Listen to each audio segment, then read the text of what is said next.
और अगली बड़ी खबर की तरफ बढ़ते हैं। ज्ञानवापी से जुड़ी हुई बड़ी खबर आपको बता दें, ज्ञानवापी में एएसआई सर्वे का आज दूसरा दिन है। सुबह 8 बजे से एएसआई सर्वे का शुरुआत होगी। ज्ञानवापी में कल 9 घंटे तक एएसआई का सर्वे चला था। मुस्लिम फरीक भी आज सर्वे में शामिल होगा। तो ये बड़ा अपडेट है क्योंकि कल मुस्लिम फरीक ने सर्वे का बॉयकॉट किया था, क्योंकि मुस्लिम फरीक ने सुप्रीम कोर्ट का रुख किया था, लेकिन सुप्रीम कोर्ट से मुस्लिम फरीक को झटका लगा और अर्जी को सुप्रीम कोर्ट ने खारिज कर दिया है। और हालांकि इलाहाबाद हाई कोर्ट ने कहा था कि इंसाफ के लिए सर्वे जरूरी है। ऐसे में सब लोग इसका खैर मकदम करते हुए नजर आ रहे थे। तो इसी के नतीजे में जो मुस्लिम फरीक है वो थोड़ा मायूस हुआ था और कल के सर्वे को मुस्लिम फरीक ने बाइकआउट किया था। तो सुबह 7 बजे से लेकर 12 बजे तक पहले सर्वे चला, फिर 2 घंटे का ब्रेक लिया गया, फिर दोबारा से 2 बजे सर्वे शुरू हुआ और तकरीबन अगर बात करें पूरे दिन में 9 घंटे तक सर्वे चला। और कल मगरिबी हिस्से का सर्वे किया गया था, वीडियोग्राफी की गई, डॉक्यूमेंटेशन किया गया।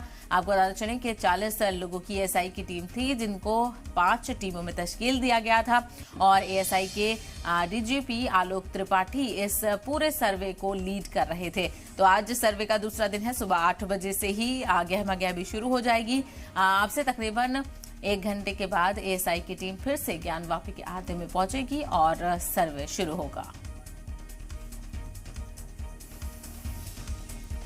और इसी को लेकर मजीद बातचीत करेंगे। हमारे साथ हमारे नुमाइंदे नीतीश पांडे इस वक्त जुड़ गए हैं। नीतीश, आज सर्वे का दूसरा दिन है और कब से सर्वे की शुरुआत, टीम को लेकर क्या कुछ अपडेट मिल रहा है, कब तक पहुंचेगी टीम?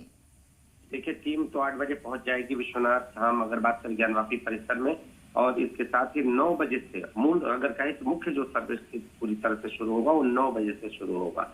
जिस तरह से कल की अगर बात करें तो कल गहमा-गहमी का माहौल था, सर्वे की टीम पहुंची, फिर इसके साथ मुख्य वादीगर जो है महिलाएं वो पहुंची। इसके साथ अगर बात करें तो अधिवक्ता जन पहुंचे और सभी पहुंचने के साथ ही बीच में जिस तरह से सर्वे को बढ़ाने की तारीख मिल गई और इसके साथ ही सर्वे की जब तारीख बढ़ी तो आधी खुशी थी, लेकिन जैसे ही सुप्रीम कोर्ट से हरी झंडी मिली